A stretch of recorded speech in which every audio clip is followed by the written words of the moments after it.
அடுத்து ஒரு சதுரங்க பலகையில் உள்ள மொத்த சதுரங்களின் எண்ணிக்கை. அதாவது ஒரு செஸ் போர்டில் இருக்கக்கூடிய மொத்த சதுரம். செஸ் போர்டு எப்படி இருக்கும்? இப்படி இருக்குமா?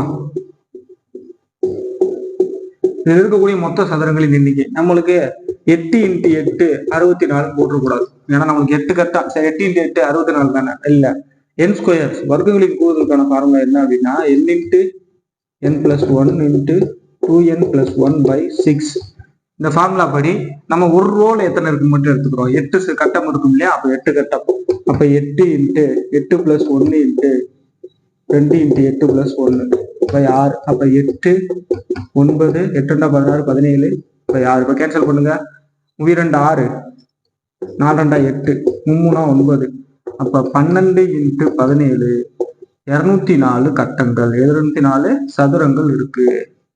அவ்வளவுதான். இந்த மாதிரி ஒவ்வொரு வீடியோஸ்க்கு நம்ம சேனலை சப்ஸ்கிரைப் பண்ணி ஃபாலோ பண்ணிக்கோங்க. அடுத்த டெஸ்ட் பேட்ச் நடத்த போறோம்.